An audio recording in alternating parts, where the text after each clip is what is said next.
என்னோடு கூட ஒருமித்து வருகிறீங்க. பெரிய கிருபை இது. ஸ்தோத்திரம். எபிரேய நிருபத்தினுடைய வேத பகுதியை வாசிப்பதற்கும் தியானிப்பதற்கும் நமக்கு ஆண்டவர் பரிசுத்த ஆவியானவர் நமக்கு உதவி செய்கிறார். வேதத்தை எழுதினது பரிசுத்த ஆவியானவர். ஆமென். வேத வசனங்கள் தேவ ஆவியினால ஏவப்பட்டு தேவ மனிதர்களால எழுதப்பட்டிருக்கு. தேவ வசனங்கள் எப்படி கொடுக்கப்பட்டது? நமக்கு தேவ ஆவியினால ஏவப்பட்டு தேவ மனிதர்களை கொண்டு எழுதியிருக்கிறார். அவர் நேரடியாக அவரே ஒரு காரியத்தை செய்யாமல் மனிதர்களை கொண்டு வேதத்தை நமக்கு எழுதி கொடுத்திருக்கிறார். இந்த எபிரேய நிருபத்தினுடைய பகுதிகளை நம்ம வாசிக்கும் போதும் தியானிக்கும் போதும் அது நம்மை தைரியப்படுத்துகிறது, எச்சரிப்பு அடைய செய்கிறது. இந்த எபிரேய நிருபம் இயேசுவை யார் என்று தெளிவாய் பார்க்க முடிகிறது. இயேசு எவ்வளவு மேன்மையானவர் என்பதை மிக தெளிவாக நாம் அறிந்து கொள்ள முடிகிறது. அதோடு கூட நாம் எந்த அளவுக்கு இயேசுக்குள்ள சுயாதீனம் பெற்றவர்களாக இருக்கிறோம் என்பதை அதை இந்த வேதம் நமக்கு சுற்றி காட்டுகிறது. அரைக்குறையான அறிவுள்ளவர்கள் ஒரு முழுமையான அறிவு பெறுவதற்கு, ஆவிக்குரிய பலனை பெறுவதற்கு, ஆவிக்குரிய அச்சங்களை போக்கி தைரியம் அடைவதற்கு இந்த எபிரேய நிருபம் இதுவரைக்கும் நம்ம 10 அதிகாரங்களை வாசித்து தியானித்தோம். அது நமக்கு எல்லாருக்கும் பிரயோஜனமா இருந்திருக்குன்னு நம்புகிறேன். எத்தனை பேருக்கு பிரயோஜனமா இருந்தது? நிச்சயமாய் நம்ம தேவ பாதத்தில் அமரும் போது ஆண்டவர் நம்மோடு பேசுகிறார். பரிசுத்த ஆவியானவர் நம்மோடு கூட இடைபடுகிறார். ஆகவே இன்றைக்கும் எபிரேய நிருபத்தினுடைய 11ஆம் அதிகாரத்தில் நம்ம வருகிறோம். சில வசனங்களை நம்ம வாசித்து விட்டு செய்வோம். ஒவ்வொரு நாளும் வழக்கம் போல நம்ம வாசிக்கிறது போல 11ஆம் அதிகாரம் 1லிருந்து ஒரு 10 வசனங்களை மட்டும் வாசித்து இன்றைக்கு சில நிமிடங்கள் ஆமென் கிடைக்கப்பட்ட நேரத்தை நம் பயனுள்ளதாக மாற்றிக்கொள்ள கர்த்தர் நமக்கு அனுகிரகம் செய்வாராக.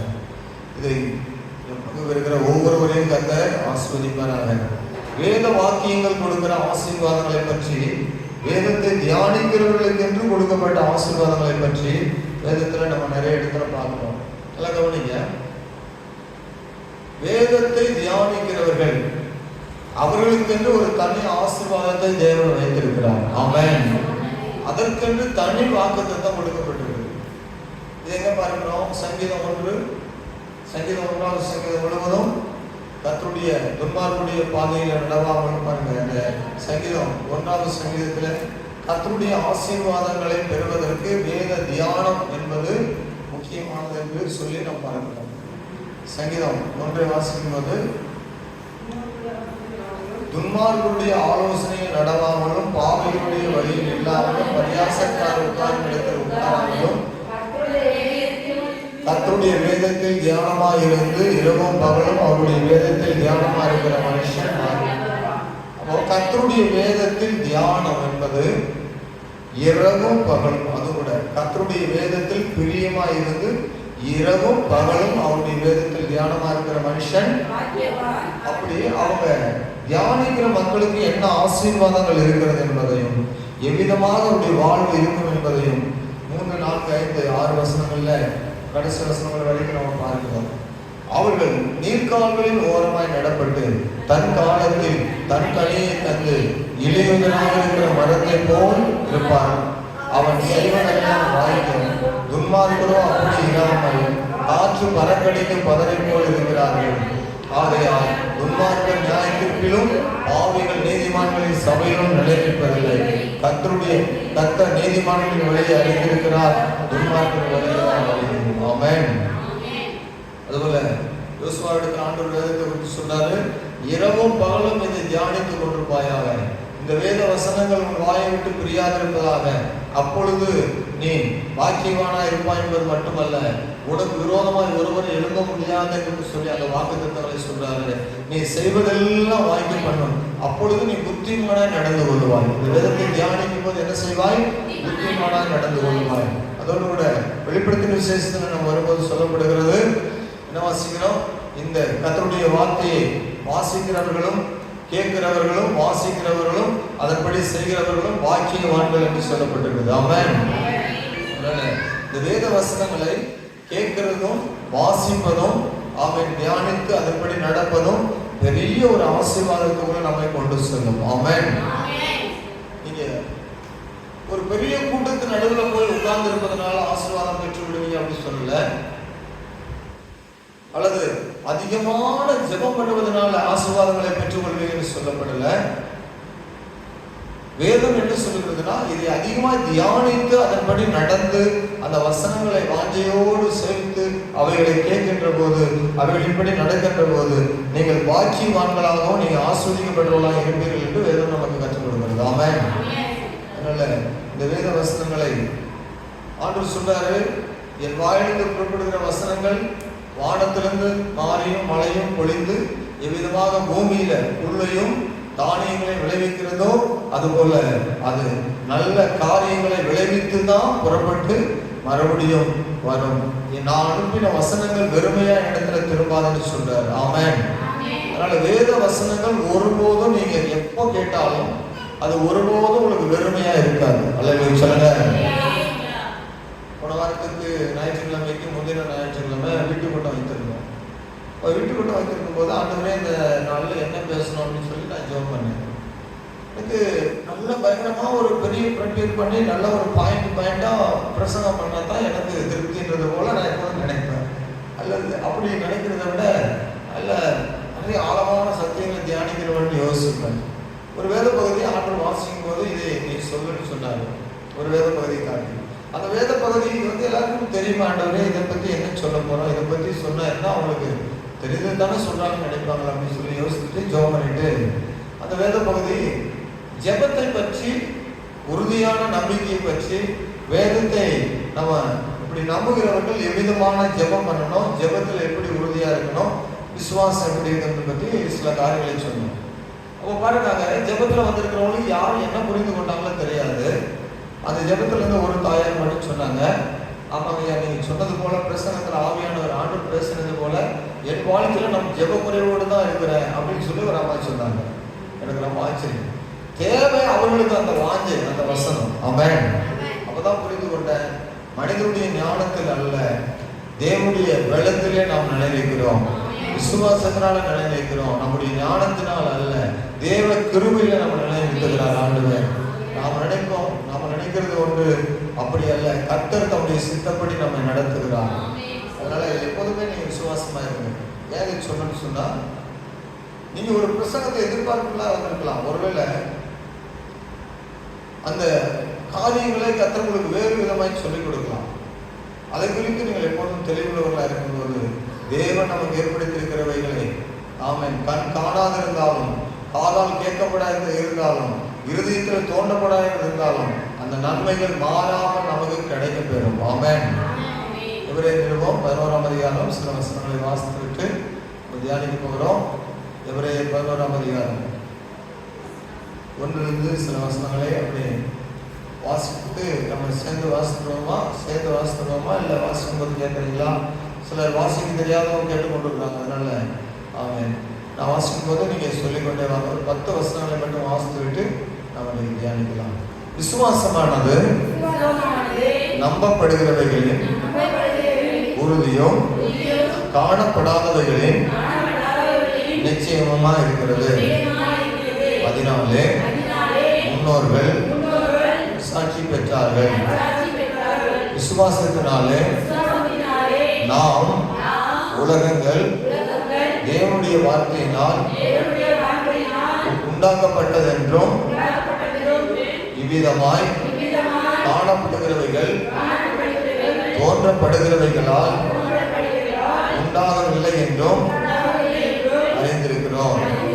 விசுவாசத்தினாலே ஆபேல் தாயினுடைய பலியிலும் மேன்மையான பலியை தேவனுக்கு செலுத்தினான்.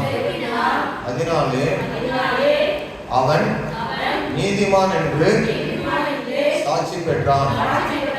அவனுடைய காணிக்கைகளை குறித்து தேவனே சாட்சி கொடுத்தார். அவன் மரித்தும் இன்னும் பேசுகிறான். விசுவாசத்தினாலே ஏனோக்கு மரணத்தை காணாதபடிக்கு எடுத்துக்கொள்ளப்பட்டான். தேவன் அவனை எடுத்துக்கொண்டபடினாலே அவன் காணப்படாமல் போனான். அவன் தேவனுக்கு பிரியமானவன் என்று அவன் எடுத்துக்கொள்ளப்படுவதற்கு முன்னமே சாட்சி பெற்றான். விசுவாசம் இல்லாமல் தேவனுக்கு பிரியமாயிருப்பது கூடாத காரியம். ஏனென்றால் தேவனிடத்தில் சேர்கிறவன் அவர் ஒன்றென்றும் அவர் தம்மை தேடுகிறவர்களுக்கு பலன் அளிக்கிறவர் என்றும் விசுவாசிக்க வேண்டும். விசுவாசத்தினாலே நோவா தற்காலத்திலே காணாதவைகளை குறித்து தேவ எச்சரிப்பு பெற்று பயபக்தி உள்ளவனாகி தன் குடும்பத்தை ரட்சிப்பதற்கு வேலையை உண்டு பண்ணினான். அதனாலே அவன் உலகம் ஆக்கினைக்குள்ளானதென்று தீர்த்து விசுவாசத்தினால் உண்டாகும் நீதிக்கு சுதந்திரவாளியானான். விசுவாசத்தினாலே ஆபிரகாம் தான் சுதந்திரமாக பெறப்போகிற இடத்துக்கு போகும்படி அழைக்கப்பட்ட போது கீழ்ப்படிந்து தான் போகும் இடம் இன்னதென்று அறியாமல் புறப்பட்டு போனான். எல்லாம் சொல்றீங்களா? பைபிள் பாக்குறீங்களா? நீ சொல்ற சத்தமே கேட்கல. வாய்க்கிறது நல்லா பைபிள் வந்து வாசிக்கும் போது நல்லா வாய்க்கிறது சத்தமா சொல்லணும். வேத வசனத்தை பார்த்து வாசிக்கணும். வாசிக்க முடியல நல்லா வாய்க்கிறது சத்தமா அந்த வசனங்களை சொல்லி பழகணும். விசுவாசத்தினாலே அவன் வாக்குத்தத்தம் பண்ணப்பட்ட தேசத்திலே பரதேசியை போல சஞ்சரித்து இந்த வாக்குத்தத்தத்திற்கு உடன் சுதந்திரராகிய ஈசாக்கோடும் யாக்கோபோடும் கூடாரங்களிலே குடியிருந்தான். ஏனெனில் தேவன் தாமே கட்டி உண்டாக்கின அஸ்திபாரங்கள் உள்ள நகரத்துக்கு அவன் காத்திருந்தான். ஆமென். இந்த எபிரேயர் நிருபம் இரு பெரும் பிரிவு, 2 பெரும் பிரிவுல 1 to 10 வசனங்கள் வரை, 10ஆம் அதிகாரம் வரைக்கும், 1ஆம் அதிகாரத்திலிருந்து நல்ல கவனிங்க, 10ஆம் அதிகாரம் வரைக்கும் ஒரு பிரிவின் கீழாக பிரித்து கர்த்தருடைய வேதத்தினுடைய, அதாவது 10ஆம் அதிகாரம் வரைக்கும் நமக்கு அநேக வழிகளை குறித்தும் பழைய ஏற்பாட்டு முறைமைகளை குறித்தும் இயேசுவை குறித்தும் தூதர்களை குறித்தும் அநேக ஆராதனை முறைமைகளை குறித்தும் சமய கோட்பாடுகளை குறித்தும் தத்துவங்களை குறித்தும் நிறைய காரியங்கள் என்ன சொல்லப்பட்டது, அதற்கு மறுமொழியாக புதிய ஏற்பாட்டில் எவ்விதமாக நாம் நடந்து கொள்ள வேண்டும் என்பது குறித்து சரியான விளக்கங்களை நம்ம பார்த்து கொள்வாங்க. புரியுதா உங்களுக்கு? அல்லேலூயா. நல்லா புரிஞ்சுக்கணும். நம்ம சில நிமிடம் கேட்டாலும் அந்த வசனங்கள் நமக்கு புரிகிறதா இருக்கணும். சொல்லுங்க. முதல் பிரிவு எத்தனை அதிகாரங்கள்? 1ஆம் அதிகாரத்தில் 1ஆவது வசனத்திலிருந்து 10ஆம் அதிகாரம் முடிய கடைசி வசனம் வரைக்கும். 2வது ஒரு பெரும் பிரிவு என்னன்னு சொன்னார், 11ஆம் அதிகாரம் முதல் 13ஆம் அதிகாரம் வரை காண்பீங்க. இதுவரையிலும் 10ஆம் அதிகாரம் வரையிலும் பொதுவான சமய கோட்பாடுகளையும் தத்துவங்களையும் குறித்து நாம் பார்த்தோம். 11ஆம் அதிகாரம் முதல் நடைமுறை வாழ்க்கையில் நாம் எப்படி ஆண்டவரோடு நெருக்கமாக வாழ வேண்டும் என்பதை குறித்து பார்க்க போகிறோம். ஆமென். அல்லேலூயா. புரியுதா உங்களுக்கு? சரியா புரிஞ்சுக்கணும். 4 வார்த்தை கேட்டாலும் சரியா புரியுதா இருக்கணும். நடைமுறை வாழ்க்கையில கேட்கிறவர்களால் ஏட்டு சொன்னதான் கூட்டுக்கு ஆகாதுன்னு சொல்லுவாங்க. அதுபோல எழுதி பார்த்துட்டு போறதில்ல. நாம் நடைமுறை வாழ்க்கையில தேவனோடு இணைந்து செல்வ எப்படி பழக வேண்டும், தேவனோடு நெருங்கி ஜீவிக்க வேண்டும் என்பது குறித்து பார்ப்பது மிக முக்கியத்துவம் வாய்ந்ததாக இருக்கிறது. ஆகவே நடைமுறை வாழ்க்கையில் விசுவாசம் பயன்படுத்தப்படுகிறது என்பதை இந்த அதிகாரத்தில் நம்ம உறுதியாக தெளிவாக பார்க்க போகிறோம் 11ஆம் அதிகாரத்தில். ஆமென். இந்த 11ஆம் அதிகாரம் 1 வசனம் 1, 2, 3 வசனங்கள் நம்ம படிக்கிறோம். இந்த படிக்கின்ற போது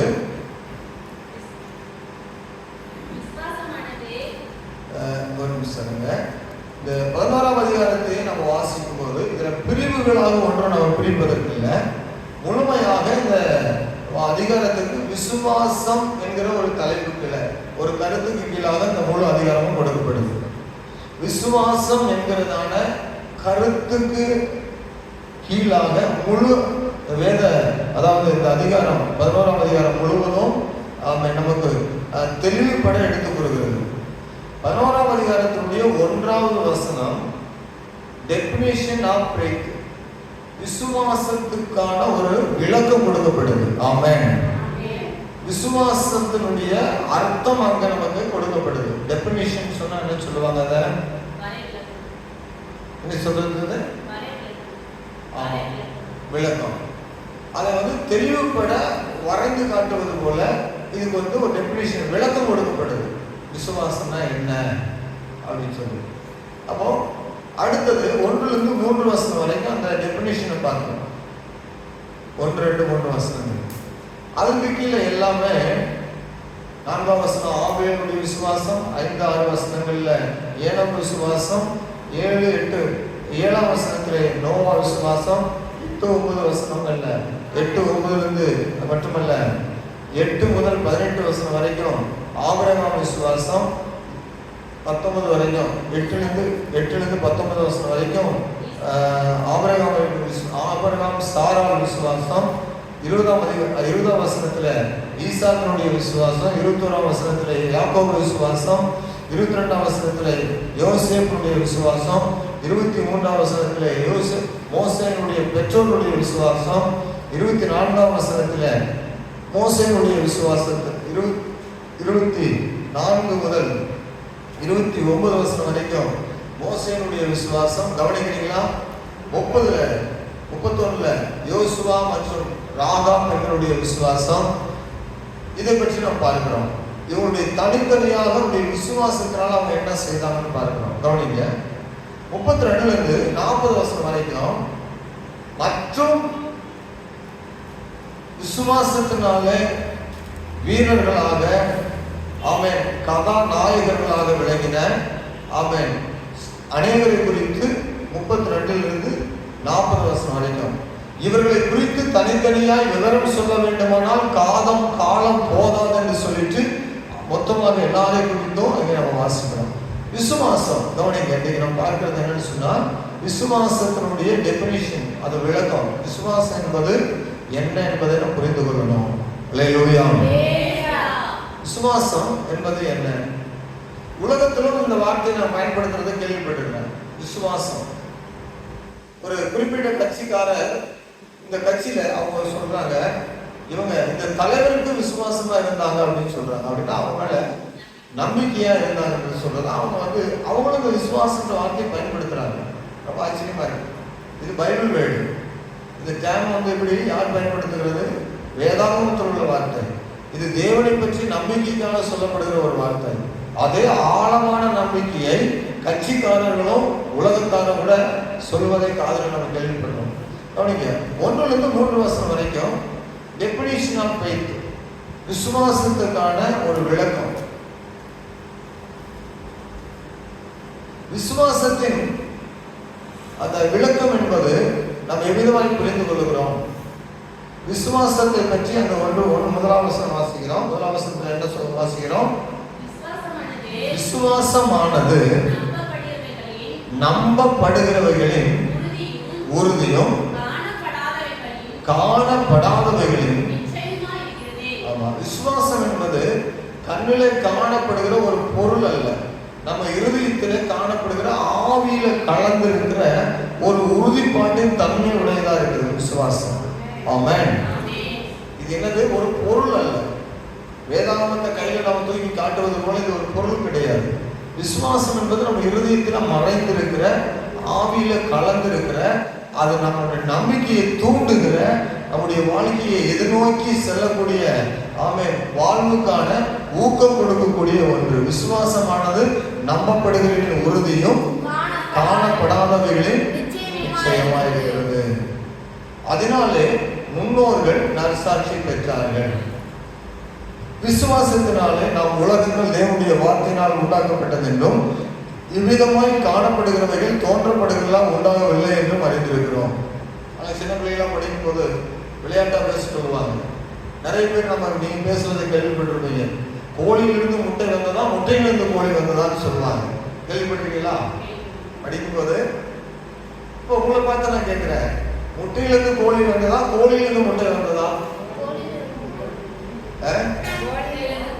விடை தெரியாமலே இருக்கும். ஆனா இன்னைக்கு நமக்கு வேதம் நமக்கு கற்றுக் கொடுக்கிறது. எப்படி இதை நம்ம புரிந்து கொள்ள முடியுது? ஆதியாகம புஸ்தகம் 1ஆம் அதிகாரத்துக்கு போகும்போது இதனுடைய விளக்கம் இருக்குது. தண்ணீர்களிலே, திரளான தண்ணீர்களில் விதவிதமான பட்சிகளும் ஆகாயத்து பறவைகளும் பிறப்பிக்க கடவுள் என்று ஆண்டு சொன்ன போது பறவைகள் தான் முதலாவது உண்டாச்சு. அதுக்கு பிறகுதான் அதுக்குள்ள என்னது பெருக்கத்தை உண்டு பண்ணுகிற முட்டைகளும், அதன் பிறகு அதனுடைய இனத்தை பெருக்கக்கூடிய வகைகளை கற்று உண்டாக்கினார். அப்ப முதலாவது வந்தது முட்டை அல்ல, முதலாவது முட்டை இடுகிற கோழி அல்லது ஏதோ பறவை. ஆமென். அப்போ ஆனா அந்த நாட்கள்ல கேட்கும்போது எவ்வளவு படித்து அறிவு இருந்தாலும் அந்த மனிதனிடத்தில் கேட்கும்போது அவனால சொல்ல முடியாது. ஆனா இதுக்கு விடையை பரிசுத்த வேதாகமம் மட்டுமா தெளிவுபடுத்துது. அப்ப இந்த உலகத்தினுடைய மொத்த சிருஷ்டிகளுடைய ஆதி அந்தமும் நம்ம அறிந்து கொள்வது ஒரு இடம் எங்க ஒன்றுன்னா வேதாகமம் மட்டும்தான். எவ்வளவு படித்திருந்தாலும், எவ்வளவு மேதையா இருந்தாலும், எவ்வளவு ஞானியா இருந்தாலும் அவன் பூரணமான அறிவுள்ளவன் அல்ல, பூரணமாக கற்றுக்கொண்டவன் அல்ல. ஆனால் ஒருவேளை படிப்பறிவே குறைவா இருந்தாலும், படிப்பறிவே தெரியாம இருந்தாலும், ஆனால் இந்த வேதத்தை படிக்கிறவன் அனந்த ஞானம் உள்ள தேவனுடைய ஞானத்தையும் அந்த அறிவையும் தேவனுடைய சிருஷ்டியை பற்றி தெளிவாக புரிந்து கொள்வதற்கு வேதம் நமக்கு சரியான வழிகாட்டியா இருக்கிறது. ஆமென். விசுவாசம் என்பது என்ன? விசுவாசம் என்பது என்ன? காணப்படாதவர்களின் நம்பப்படுவதற்கு உறுதியானது, காணப்படாததற்கு. இப்போ பரலோகம் இருக்குது, பரலோகம் இருக்கிறது, காணப்படல. ஆனா அது நம்பப்படுவதற்கு என்ன இருக்குது?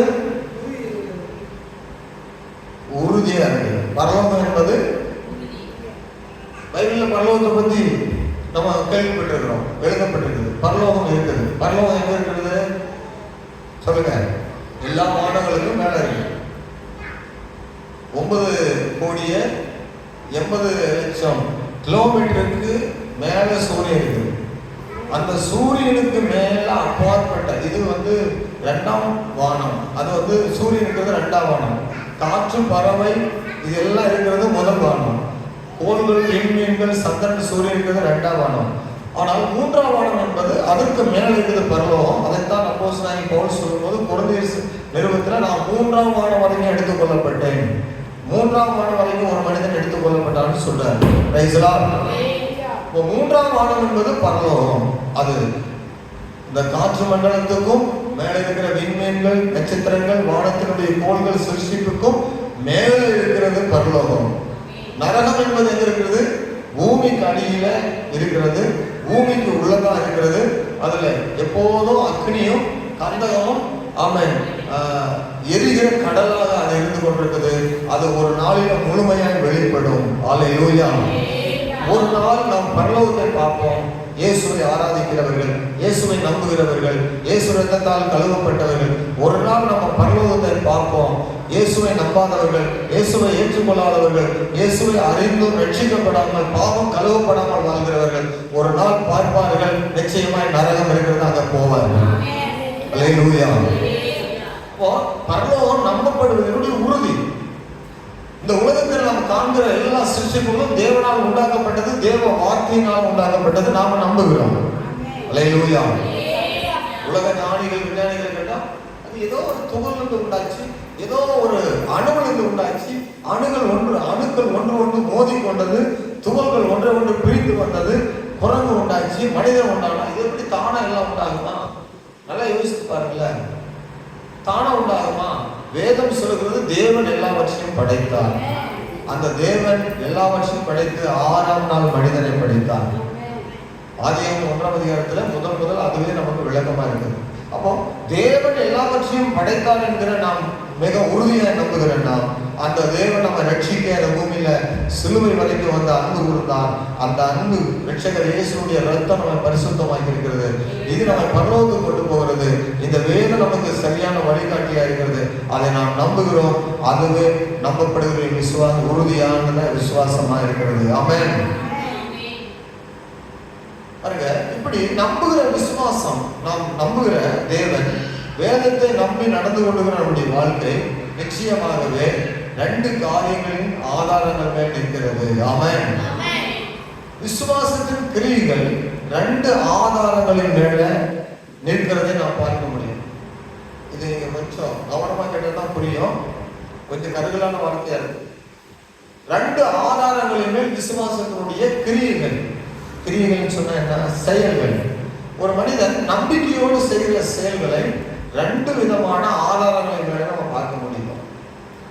ஒன்று, ஒருவனுக்குள் இருக்கிற விசுவாசம் இருக்கிறது என்பதை அவன் தேவனிடமிருந்து எதையெல்லாம் பெற்றுக் கொண்டான் என்பதை வைத்து அவனுக்குள் விசுவாசம் இருக்கிறது என்பதை நம்ம சொல்ல முடியும்.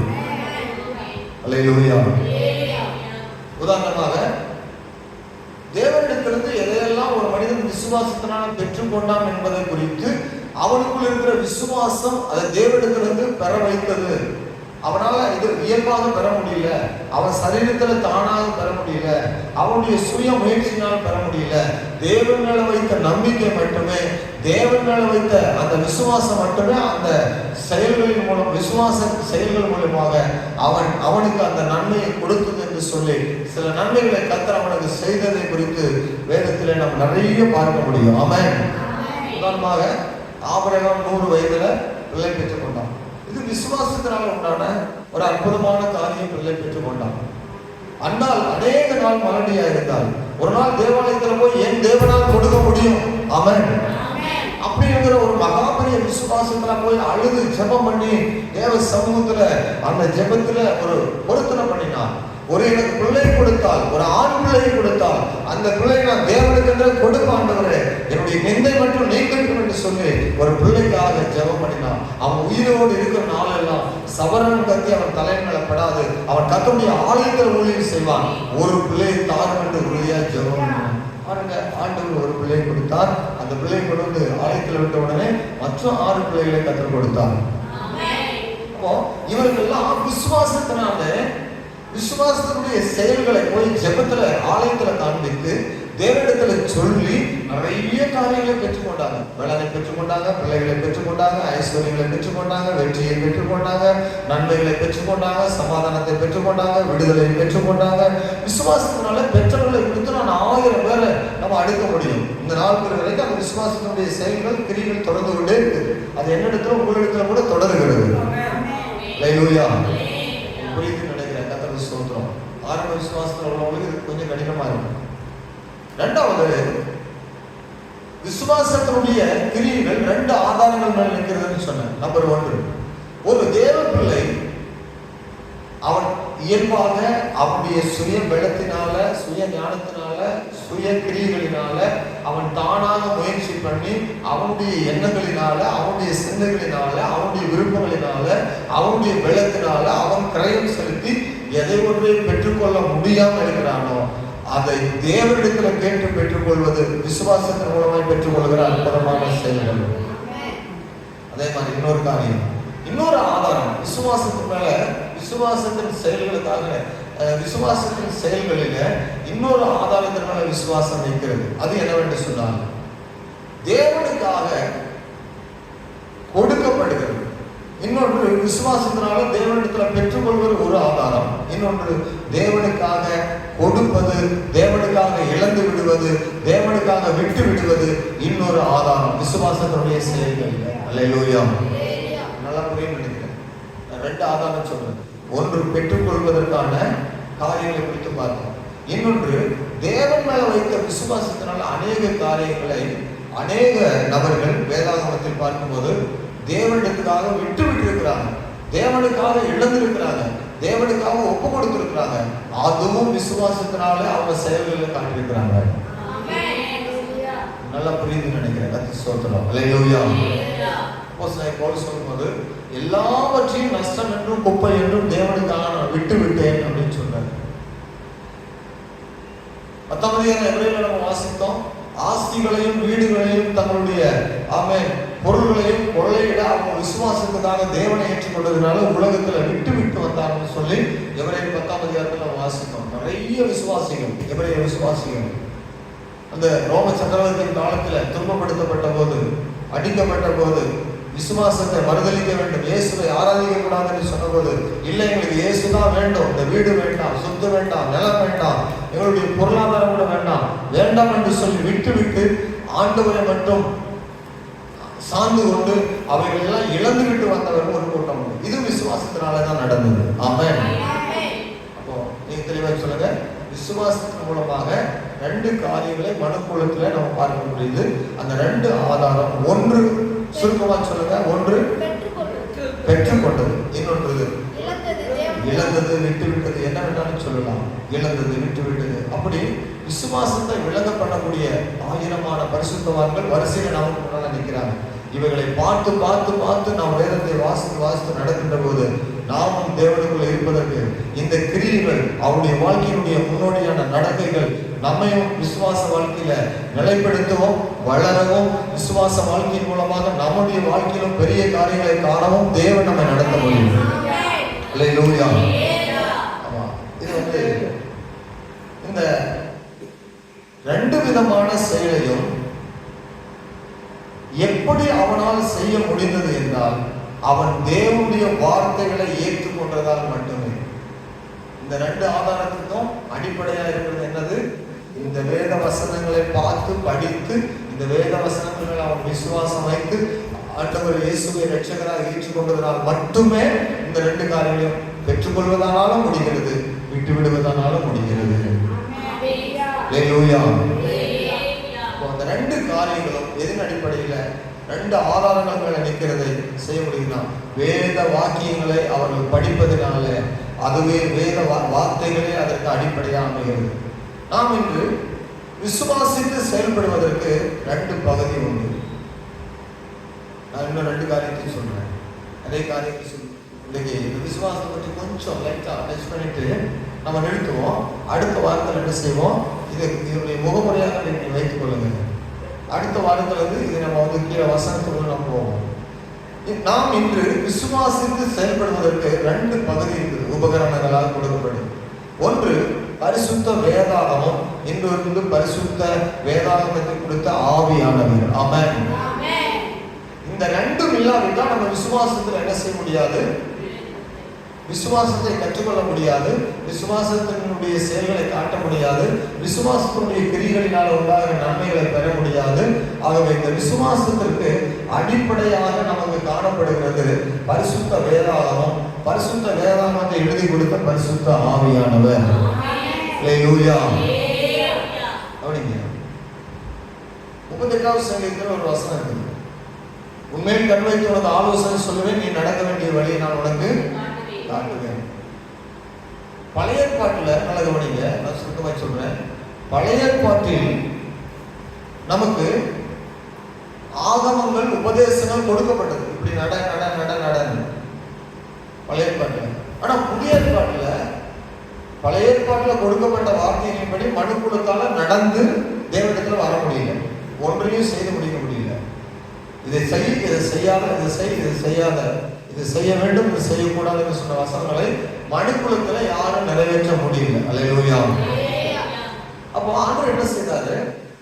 மனுக்குலத்தில் வேத வாக்கியங்களை நிறைவேற்ற முடியாத போது இயேசுவே இந்த பூமியில அந்த 613 பிரமாணங்களையும் அவர் ஒருவர் மாத்திரமே நிறைவேற்றி, நம்மால நிறைவேற்ற முடியாத அத்தனை நியாயப்பிரமாணத்தை தனக்குள்ள நிறைவேற்றி முடித்து, அந்த நிறைவேறுதலை நான் காட்டிவிட்டேன், என்னை விசுவாசித்தால் போதும், நீங்கள் ஆமென் நித்தியத்துக்கு வர முடியும் என்று சொல்லி அவருடைய இரத்தத்தின் மேல விசுவாசம் வைத்து அவரை நம்பி ஏற்றுக்கொண்டு இப்பொழுது தேவனுடைய கிரியைகளை செய்வதற்கு நம்ம அர்ப்பணிக்கின்ற போது பரிசுத்த ஆவியானவர் இந்த நாட்களிலே நமக்கு கொடுக்கப்பட்டிருக்கிறார். ஆமென்.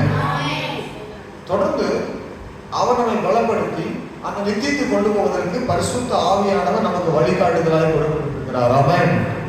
அல்லேலூயா. கவனிங்க, வேத வாக்கியங்கள் எப்பொழுது கொடுக்கப்பட்டது? இதெல்லாம் புரிஞ்சு பைபிள் ஸ்டடிக்காக இல்லை, எப்போதுமே மறக்காத அளவுக்கு மைண்டில் நம்ம வைத்துக் கொள்ளணும். வேத வாக்கியங்கள் எப்போ கொடுக்கப்பட்டது? ஒரு தேவ மனுஷன் சொன்னதை நான் சொல்றேன். நான் வேதாந்தத்தில் நிறைய வேதாந்தத்தை 6-7 வருஷங்களுக்கு அதிகமாக வேதாந்தத்தை கற்றிருக்கிறோம். பைபிள் காலேஜ் என்கிற பகுதியில் அதிகமான 7 வருடங்களுக்கு அதிகமாக கற்றிருக்கிறோம்.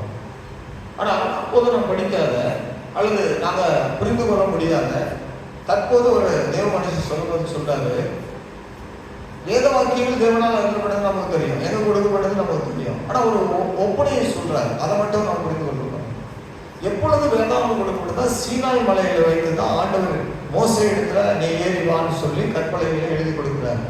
அங்கதான் 613 பிரம்மாண்டங்களும் அங்க சொல்லப்படுது. அந்த மலை போகும்போது தான் அதை குறிப்பாக நீ யாத்ரா புஸ்தகத்துல நான் வசனத்தெல்லாம் எடுக்கல, நமக்கு கூடிய நேரம் நான் சொல்லி முடிக்க போறேன். யாத்ரா புஸ்தகத்துல நீ மலையில ஏறிவான்னு சொல்றாரு. அங்க அந்த சீனாய் மலையில கொடுக்கப்பட்டது. எங்க கொடுக்கப்பட்டது? சீனாய் மலையில. அந்த அங்கதான் முதல் வேதாகமே கொடுக்கப்படுது. அந்த எடுத்துக்கொண்டு 19ஆம் அதிகாரத்துல என்ன செய்தாரு? அந்த வார்த்தைகளை எழுதி கொண்டு மோசே கீழே இறங்கி வருவார். அதான் முதல் வேதாகம் கொடுக்கப்பட்டது. அது எப்பொழுதுன்னு சொன்னா கொடுக்கப்பட்டது சரியாக எகிப்திலிருந்து இஸ்ரவேல் ஜனங்கள் பஸ்கா ஆட்டுக்குட்டி அடிக்கப்பட்டு புறப்பட்ட அந்த நாளில் இருந்து சரியாக 50வது நாள், சரியாக எத்தனாவது நாள்? 50வது நாள் சீனாய் மலையில மோசே இடத்துல ஏறி வர சொல்லி அந்த வார்த்தைகளை ஆண்டவர் கொடுத்தார். அல்லேலூயா. அந்த வேத வாக்கியங்கள் எல்லாம் மனுக்குள்ள நிறைவேற்ற முடியாத போது, ஞானப்பிரமாணத்தெல்லாம் நிறைவேற்றப்பட முடியாத போது, ஆண்டவர் இயேசு கிறிஸ்து இந்த பூமியில சிலுவையில் அடிக்கப்பட்டு மரித்து 3ஆம் நாள் உயிரோடு கூட எழுந்தார். அவர் அடிக்கப்பட்டு 3ஆம் நாள் உயிரோடு எழுந்த பிறகு 40 நாள் உலகத்திலிருந்து பரலோகத்துக்கு சென்றார். அதற்கு பிறகு 10 நாள் சீசர்களுக்கு வாக்குத்தத்தம் பண்ணினார். நீங்க போய் எருசலேமில் காத்திருங்கள், பரிசுத்த ஆவியானவர் உங்கள் இடத்துல வருவார்கள். இவர்கள் ஒரு மேல் வீட்டு அறையில சியோன் மலை இருக்கிறதான சியோன் மலையில இருக்கிற அந்த வீடுகள் ஒன்றில மேலறை வீட்டில போய் தங்கியிருக்கும் போது சரியாக இயேசு கிறிஸ்து அடிக்கப்பட்டு உயிரோடு எழுந்த 50வது நாள்ல, பெந்தெகோஸ்தே என்னும் நாள்ல இயேசு அடிக்கப்பட்டு உயிர் தெளிந்த பிறகு 50வது நாள்ல தேவ ஆவியானவர் அந்த பரிசுத்த ஆவியினால என்ன செய்யப்பட்டது? எல்லாரும் மேலும் அந்த அபிஷேகம் புரிந்தெழுதப்பட்டது. ஆமென். நல்லா கவனிங்க.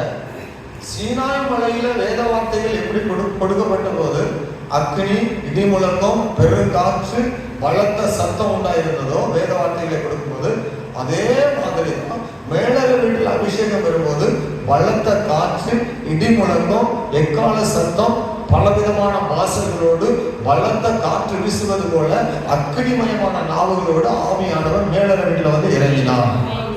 அல்லேலூயா. அந்த வேத வாக்கியங்கள் செய்து முடிக்க முடியாதது இப்பொழுது புதிய ஏற்பாட்டில் நமக்கு கொடுக்கப்பட்ட ஆவியானவர் நம்மை புதுப்பித்து தேவனுடைய ராஜ்யத்துக்கு நடத்துவதற்கு, பரிசுத்த ஆவியானவர் நம்முடைய உள்ளத்துல விசுவாசத்தை கற்றுக் கொடுத்து நடத்துவதற்கு இந்த சத்தியத்துல நமக்கு பார்க்கிறோம் கொடுக்கப்படுது. அல்லேலூயா. இந்த பரிசுத்த வேதாகமத்தை குறித்தும் பரிசுத்த ஆவியானவரை குறித்தும் நம்ம தெளிவா இருக்கணும். இதை அப்போஸ்தலன் பவுல் சொல்லும்போது கொரிந்தியர் சபையில் சொல்றாரு, வார்த்தை கொல்லுகிறது, ஆவியோ உயிர்ப்பிக்கிறது சொல்றாரு. அல்லது வார்த்தை கொல்லும், வார்த்தைகள் என்ன செய்யும்? கொல்லும். ஆவியானவரோ நம்ம என்ன செய்கிறாரு? உயிர்ப்பிக்கிறார். வார்த்தை என்பது எதை குறிக்கிறார்? நியாயப்பிரமாணத்தை குறிக்கிறது. பழைய ஏற்பாட்டு 613 பிரமாணம் இது நம்மை கொல்லும். ஏன் கொல்லுது? அதுல தவறு கிடையாது, வார்த்தையில தவறு கிடையாது. தவறு மனுஷனிடத்துல மனுக்குலத்தில் இருக்கு. அந்த வார்த்தையின்படி நடவாதனால அவன் மறிக்கிறான். சொல்லுங்க. ஆனா ஆவியானவர் வரும்போது நம்மை உயிர்ப்பிக்கிறார். உனக்காக ஒரு ரட்சகர் இருக்கிறார், உனக்கு ஒரு பரலோகம் இருக்குது, நீ விசுவாசிக்கிற இயேசுவின் பாவத்தை மன்னிப்பார், இந்த வழியில நடன்னு சொல்லி ஆவியானவர் போதித்து பரிசுத்த பாதையை காட்டி அதை நடப்பதற்கு பலனை தந்து ஒவ்வொரு நாளும் நம்மை புதுப்பித்து பாவங்களை மேற்கொள்வதற்கு பலனை கொடுத்து பரிசுத்த வாழ்க்கையை கொடுத்து அந்த பரிசுத்த வாழ்க்கையை நடத்தி செல்கிறார் நம்ம பரிசுத்த ஆவியானவர். அல்லேலூயா. அதனால வார்த்தை கொல்லும், ஆவியானவர் நம்ம உயிர்ப்பிப்பார். அந்த தீத்து புஸ்தகத்தில் வாசிக்கும் போது 3ஆம் அதிகாரத்தில் அந்த 3ஆம் அதிகாரத்தில் அந்த வசனம் இருக்கு பாருங்க. ஆவியானவர் நம்ம ஒவ்வொரு நாளும் என்ன செய்கிறார்? 3ஆம் அதிகாரம் வாசிங்க. தீத்து புஸ்தகத்தினுடைய 3ஆம் அதிகாரம் 5ஆம் வசனம். நாம் செய்த நீதியின் கிரிகளின் நிமித்தம் அவர் நம்மை ரட்சியாமல் தமது இரக்கத்தின்படியே மறு ஜென்ம முழுக்கினாலும் பரிசுத்த ஆவியினுடைய புதிதாக்குதலினாலும் நம்ம ரட்சித்தார். பரிசுத்த ஆவியானவர் நம்ம என்ன செய்தாரு? புதிதாக்கு ரெனியூ. அதை இங்கிலீஷ் பைபிள் வாசிப்பீங்கன்னா ஆவியானவர் நம்ம ரெனியூ பண்றாரு. ரெனியூ பண்ணாருன்னா புதுப்பித்து புதுப்பித்து பாவங்களான ஒவ்வொரு நாளும் கழுவி நம்ம சொல்லி பரிசுத்த பாதையை காட்சி நம்ம புதிதாக்கி கொண்டே இருக்கிறார். ஆமென். பழையவைகள் எல்லாம் ஒளிந்து போயின, ஒருவன் கிறிஸ்துவுக்குள் இருந்தால் ஆமென் எல்லாம் புதிதாயின. ஒருவன் கிறிஸ்துவுக்குள் இருந்தால் பழையவைகள் எல்லாம் ஒளிந்து போயின, எல்லாம் புதிதாயின. ஆவியானவர் நமக்கு புதிய மைண்ட், புதிய சிந்தை, புதிய வாழ்க்கை, புதிய நடைமுறைகள், புதிய ஆமென் வழிகளை நடத்துவதற்கு பரிசுத்த ஆவியினால நம்ம நிரம்பி ஜெபிக்க வேண்டும். ஆமென். அல்லேலூயா. நமது விருப்பங்களை நல்லா கவனிங்க. ஏன் பரிசுத்த ஆவியில் நிரம்பி ஜெபம் பண்ணணும்னு அதிகமாக சொல்றோம்னா, பரிசுத்த ஆவியில் நிரம்பி போய் ஜெபிக்கும் போது என்ன நடக்குதுன்னா, ஆண்டவர் சொல்லும்போது இயேசு கிறிஸ்து என்னை விசுவாசிகளுடைய உள்ளத்திலிருந்து ஜீவ தண்ணீருள்ள நதிகள் புறப்படும் அப்படிதானே சொல்றாரு. அப்போ ஒரு நதி ஆவியானவர் புறப்பட்டு வரும்போது என்ன நடக்குன்னா, நம்முடைய இருதயத்துல நம்முடைய சரீரத்துல சிந்தையில காணப்படுகிற அசுத்தங்களை ஆவியானவர் என்ன செய்யறாருன்னா அடித்து சென்று நம்முடைய விருப்பங்களை எல்லாம் மாற்றி தேவனுடைய விருப்பங்களை நமக்குள் கொண்டு வருகிறார். அப்போஸ்தலன் பவுல் சொல்றாரு, நான் விரும்பாத பாவங்களை நான் செய்கிறேன். அப்போ மனிதனிடத்துல காணப்படுவது தேவனுக்கு விருப்பம் இல்லாத பாவம். அப்போ மனிதனுக்கு அதாவது மனிதனுடைய சரீரத்தில் காணப்படுவது பாவ தன்மைகள் சிந்தனைகள் வரும். இந்த சிந்தனைகளில் உண்டான பாவத்தை கழுவுவதற்கு ஆவியானவர் ஒவ்வொரு நாளும் புதுப்பிக்கிறார். அல்லேலூயா. பரிசுத்த ஆவியில் நிரம்பாத விசுவாசிங்க ஆவியுடைய வாழ்க்கையில வளர மாட்டாங்க. நீ பார்த்து கொண்டே இருக்கு. அதனாலதான் பரிசுத்த ஆவியில் நிரம்பி அந்நிய பாஷை அதிகமா பேசணும்னு சொல்றது. ஏன்னா தெய்வீக சிந்தையை கொண்டு வருவது ஆவியானவர். வேத வசனத்தை மட்டும் கேட்கிறவங்க வளர்வது கிடையாது. பரிசுத்த ஆவியில நிரம்புவதற்கு இடம் கொடுக்கணும். ஆமென். நீங்க அந்நிய பாஷை பேசி பேசி பேசி அந்த ஆவியில நிரம்பி பேசும்போது அந்த ரகசியங்கள் ஆண்டவர்கிட்ட நீங்க பேசுறீங்க. ஆண்டவரே என்னை நடத்தணும். ஆவியானவர் உங்களுக்குள்ள அவர் பேசுவார். உங்களை குறித்து நீங்க இப்படி வாழ விரும்புறேன்னு சொல்லும்போது ஆண்டவர் உங்களை புதுப்பித்து புதுப்பித்து நடத்துவார். நீங்க விரும்புகிறபடி, நான் விரும்புகிறபடி அல்ல, நம்ம ஜெபிக்கின்ற போது ஆண்டவருடைய சித்தப்படி நம்ம நடத்தி கொண்டு போவோம். அதுவேதான் நம்ம பரிசுத்த ஆவியில நிரம்பி ஜெபிக்கிறோம். இந்த விசுவாசத்தை நம்ம எப்படி புரிந்து கொள்றோம்? விசுவாசத்தை எப்படி புரிந்து கொள்றோம்? விசுவாசம் வளர்வதற்கு அடிப்படையாக வேத வசனம் தேவை. இதை நம்ம அதிகமாக கேட்க வேண்டும். ஆமென். இன்னைக்கு நிறைய வேத வசனத்தை கேட்காம இருக்கிறாங்க பாருங்க. அவங்க வளர்ந்தவன்னு சொல்ல முடியாது. ஆனா சபையில விசுவாசிகளா இருப்பாங்க, அவங்களால வளர முடியாது. ஏதோ ஒரு குறிப்பிட்ட நிலைமையில் இருப்பாங்க. ஒரு பிரச்சனை வந்தால் சோர்ந்து போயிடுவாங்க. அவங்களுக்கு சத்தியம் தெரியாது. சத்தியத்தில் பலப்பட்டவங்க அல்ல, ஆவியினால் நடத்தப்படுறவங்க அல்ல. அவங்க இருப்பாங்க, ஒரு சூழ்நிலையில பின்வாங்கி போவாங்க. அவங்கள நீங்க பார்த்துருக்கீங்க நிறைய பேர். சிலர் அரையும் குறையுமான வாழ்க்கை முழுவதுமே விசுவாச வாழ்க்கையில் வளராமல் ஓடி அதே நிலைமையில மறித்து போகிற ஒரு கூட்டத்தை நம்ம பார்த்துருக்கிறோம். பிரயோஜனமே இல்லாமல் கத்தருக்காக மறிச்சிருப்பாங்க. தேவனுடைய சித்தத்தை செய்யாமலே மறித்து போன ஒரு கூட்டம் இருக்கிறாங்க. அல்லேலூயா. எனக்கு தெரியும், நான் ஊழியத்தில் இவ்வளவு காலமா இருக்கிறதுனால நிறைய மக்களை பார்த்துருக்கோம். தேவ சித்தத்தை அறியாமலும், தேவ சித்தத்தை செய்யாமலும், தேவனுக்காக செயல்படாமலும், தேவன் அவர்களை குறித்து வைத்திருந்த திட்டங்களை முழுமையாக ஏற்றுக்கொள்ள முடியாமலும், வேத வசனங்களுடைய ஆழங்களை அறிந்து கொள்ளாமலும், ஏனோ தானோ என்று வாழ்ந்து அரைக்குறையாகவே வாழ்ந்து மறித்து போன பெரும் கூட்டம் போயிட்டாங்க. ஒருவேளை உங்களுக்கு பரலோகம் கிடைத்தாலும் நல்ல கவனிங்க, ஆனா மகிமையும் புகழ்ச்சியும் பரலோகத்துல பெறுவாங்கன்னு சொல்ல முடியாது. ஆமென்.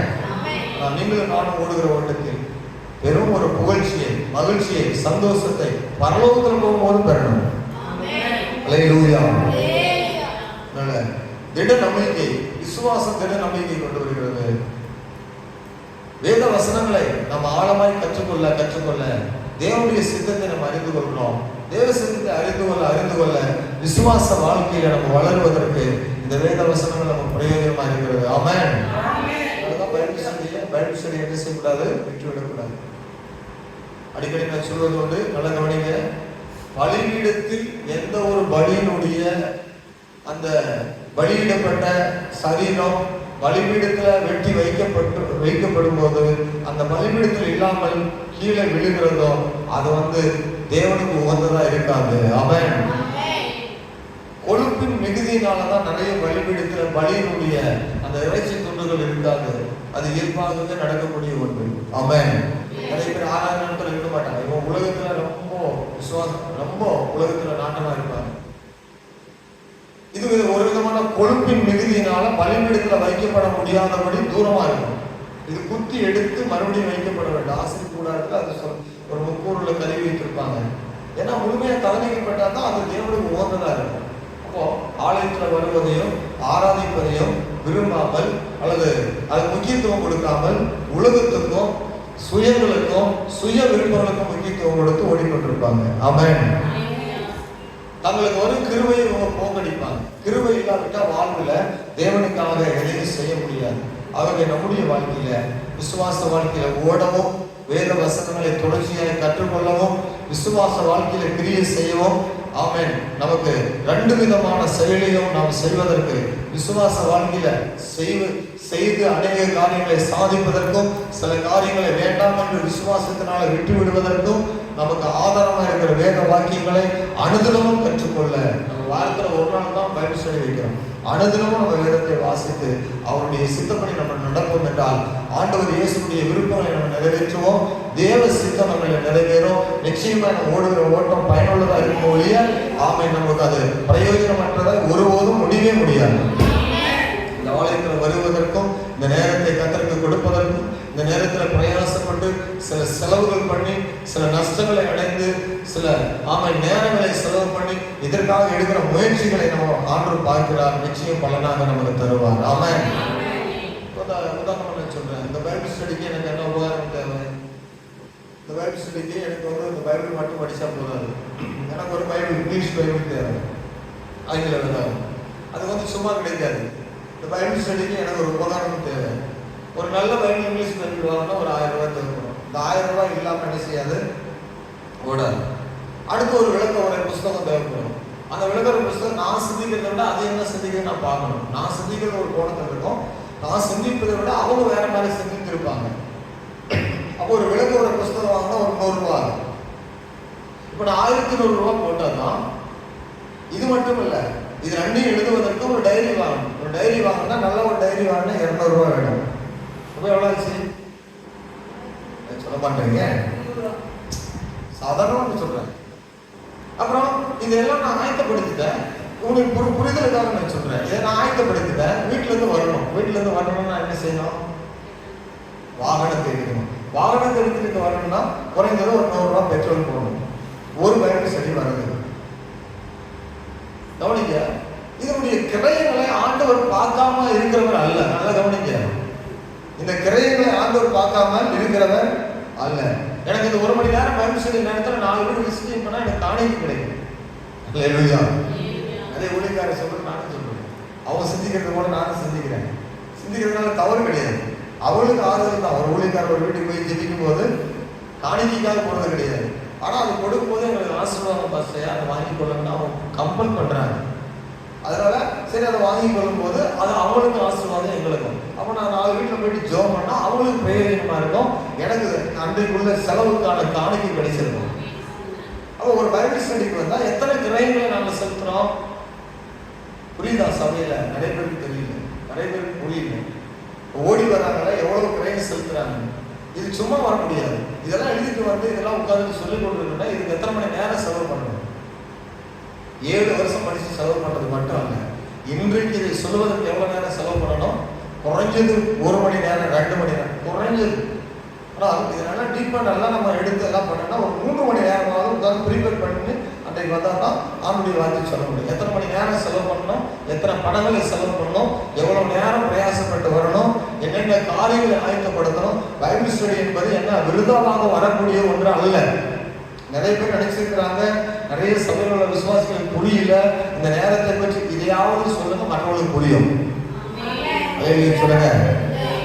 ஏன்னா நீ பாஸ்டருக்கு ஒரு இங்கிலீஷ் பைபிள் வாங்கி கொடுத்து பாரு, அதனுடைய கிரையும் உங்களுக்கு புரியும். அப்பொழுது நீ பைபிள் ஸ்டடிக்கு வருவீங்க அப்படின்னு சொல்லுங்க. அதில் ஒரு வேதாந்தம் விளக்க உரை ஒன்று வாங்கி கொடுங்க, ஒரு 2000 ரூபா போட்டு. அவர் அதில் வந்து பிரசங்கம் பண்ணும்போது அது கேட்கறதுக்கு ஒரு வாங்கி வரும். அவர் இலவசமாக பண்ணுறதுனால உங்களுக்கு புரியுது அப்படி நீங்க சொல்லுங்க, அப்போ அவங்களுக்கு புரியும். கர்த்தருக்கு ஸ்தோத்திரம். அப்படியா, ஓ இது வந்து சும்மா என்னது உடனடிக்கிறான்னு நினைச்சேன், இவ்வளோ விஷயம் இருக்குதா. தோத்திரம் ரைஸ்லாம் இப்போ நமக்கு புரிந்து கொள்ளும் போது தான், ஓ இது வேல்யூபிள், இது மதிப்புடையது, ஓ இவ்வளோ கிரையை செலுத்தக்கூடியது, இவ்வளோ செலவு பண்ணதான் அது செய்ய முடியும் போல தெரியுது. இல்லையா, இதே ஒரு மொபைல் எடுக்கிறோம், அதுக்கு ஒரு 200 ரூபா செலவு பண்ணி ரீசார்ஜ் பண்ணணும், அப்போ தான் யூடியூப் ஒர்க் ஆகும்.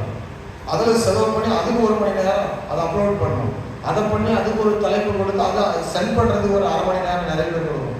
என்னவோ வந்துருச்சு யூடியூப்ல, எல்லாத்தையும் பார்க்குறோம்.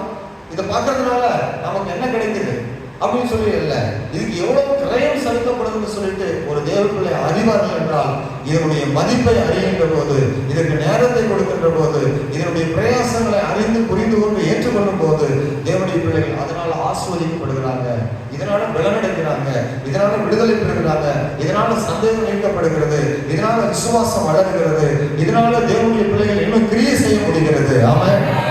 அல்லேலூயா. 5000 பேருக்கு முன்னால போயிட்டு ஒரு பெரிய பிரசங்கம் பண்ணி ஒரு எழுப்புதல் அல்ல. நல்ல கவனிங்க, தேவ சமூகத்தில் அமர்கிற ஒரு 30 பேரோ 40 பேரோ அல்லது 20 பேரோ 10 பேரோ இவர்களை இந்த தேசத்துல தேவன் எழுப்பதை கொண்டு வருவதற்கு விசுவாசம் தான் ஆணித்தரமாக அவங்களுடைய வளரக்கூடிய ஒரு மிகப்பெரிய உன்னத ஊக்குதலாக இருக்கிறது. ஆமென். இது வேத வசனங்களை ஆராய்கிற இடத்துல, தியானிக்கிற இடத்துல வருகிறது. அவர் இப்படிப்பட்ட காரியங்களை வந்த நீங்கள் பாக்கியவான்கள், கேட்கிற நீங்கள் ஆஸ்வதிக்கப்படுவீங்க. நிச்சயமா வேதத்தை கேட்கிறவங்க கீழடைந்து போக மாட்டாங்க, அவர்கள் மேலாவார்கள். வேதத்தை கேட்கிறவர்கள் பலமடைவார்கள், வேதத்தை கேட்கிறவர்கள் ஆஸ்வதிக்கப்படுவார்கள், வேதத்தை உறுதியாக பிடித்துக் கொள்கிறவர்கள் வளருவார்கள், வேதத்தில் வாஞ்சியாக இருக்கிறவர்கள் அவங்க விசுவாசத்தில் வீரர்களாக மாறுவார்கள். அல்லேலூயா. இப்படிப்பட்ட கிரியைகளை உங்களை கொண்டு கர்த்தர் செய்வாராக. தேவ கிருபை உங்களோடு கூட இருப்பதாக. நம்ம ஜெபிக்கலாம். ஸ்தோத்திரம் பண்ணி எல்லாரும் இந்த வேத பகுதிக்காக, இந்த தியானத்துக்காக, கர்த்தர் கொடுத்த நல்ல வாய்ப்புக்காக நன்றி சொல்லி எல்லாரும் ஸ்தோத்திரம் பண்ணி ஜெபம் பண்ணுவோமா? ஆமென், ஆமென். பரிசுத்த பிதாவே, நன்றியோடு ஸ்தோத்திரம் பண்ணுகிறோம்.